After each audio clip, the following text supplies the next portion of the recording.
আসসালামু আলাইকুম বন্ধুরা, আশা করি সকলে ভালো আছেন। আমরা যারা নগদ অ্যাকাউন্ট ব্যবহার করি, আমরা চাচ্ছি যে একটি এনআইডি কার্ড দিয়ে একটি নগদ অ্যাকাউন্ট খুলেছি, আরেকটা খুলতে চাচ্ছি, ঠিক আছে? তো দেখা গেছে কি একটি এনআইডি দিয়ে আপনি কয়টি নগদ অ্যাকাউন্ট খুলতে পারেন এবং কি কয়টি বিকাশ বা কয়টি রকেট অ্যাকাউন্ট খুলতে পারবেন বা একটি সিমে কয়টি অ্যাকাউন্ট খুলতে পারবেন, বিস্তারিত আমি জানানোর চেষ্টা করবো এই ভিডিওতে। চলুন ভিডিওটি শুরু করছি। অবশ্যই ভিডিওটি কন্টিনিউ করবেন একটি লাইক দিয়ে। অনেকে ভিডিও দেখে উপকৃত হন কিন্তু লাইক দেন না, তো প্লিজ একটি লাইক। তো এখানে সাধারণত একটি এনআইডি দিয়ে এই দুটি অ্যাকাউন্ট বা আরও বেশি অ্যাকাউন্ট খোলা যায় কিনা। তো সাধারণত আপনার সময় অনুসারে একটি এনআইডি দিয়ে একই ব্যক্তির নামে নগদ পার্সোনাল অ্যাকাউন্ট এবং নগদ এজেন্ট অ্যাকাউন্ট আলাদা আলাদা খোলা যায়।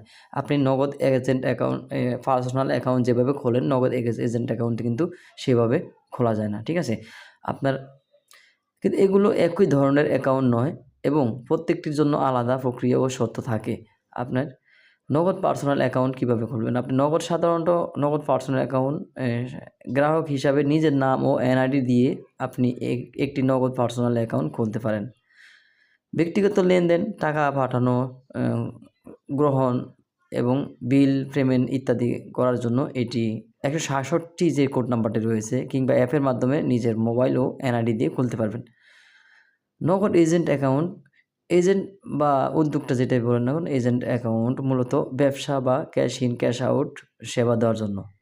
এটা সাধারণত পার্সোনাল অ্যাকাউন্টের মতো নয়। এটি খুলতে সাধারণত ব্যবসার ঠিকানা, ট্রেড লাইসেন্স, ছবি, এনআইডি ইত্যাদি জমা দিতে হয় এবং একটি ব্যবসা বা দোকান ভিত্তিক আবেদন করতে হয়। এজেন্ট অ্যাকাউন্ট পাওয়ার জন্য বিশেষভাবে এজেন্ট রেজিস্ট্রেশন এবং অনুমোদন লাগে। সরাসরি 167 নিয়ে এটা খোলা যায় না, তো এটা আলাদা আপনার কোড নাম্বার আছে।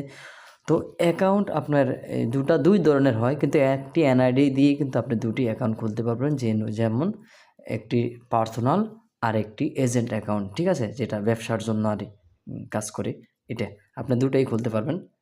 তো আশা করি বুঝতে পারেন। আর এখানে কিন্তু আবার অনেকে বিকাশের নিয়েও কিন্তু প্রশ্ন করেছেন আমাকে যে বিকাশ অ্যাকাউন্ট কি? তো সেমভাবে কিন্তু আপনার বিকাশ অ্যাকাউন্ট, অফিসার মার্চেন্ট অ্যাকাউন্ট এবং কি এজেন্ট অ্যাকাউন্ট, আরেকটা হচ্ছে পার্সোনাল অ্যাকাউন্ট, আপনি 3টাই কিন্তু একটি এনআইডি দিয়ে খুলতে পারবেন, ঠিক আছে? সেমভাবে রকেটেরও আপনি এভাবে খুলতে পারবেন।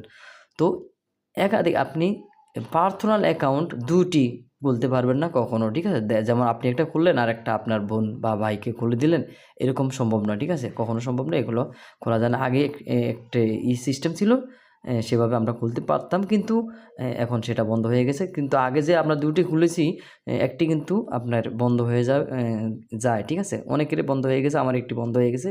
আমিও কিন্তু এই ভুলটা করেছিলাম, 2টি এনআইডি কার্ডটি 2টি খুলেছিলাম, একটি বন্ধ হয়ে গেছে আর একটি রানিং আছে। তো এভাবে কিন্তু যারা 2টো খুলেছেন অবশ্যই একটি বন্ধ হয়ে যাবে। তো অবশ্যই একটি এনআইডি দিয়ে একটি পার্সোনাল অ্যাকাউন্ট প্রত্যেকটা খোলা যায়। আপনি একটি সিমে কিন্তু প্রত্যেকটা অ্যাকাউন্ট একটা করে খুলতে পারবেন, ঠিক আছে?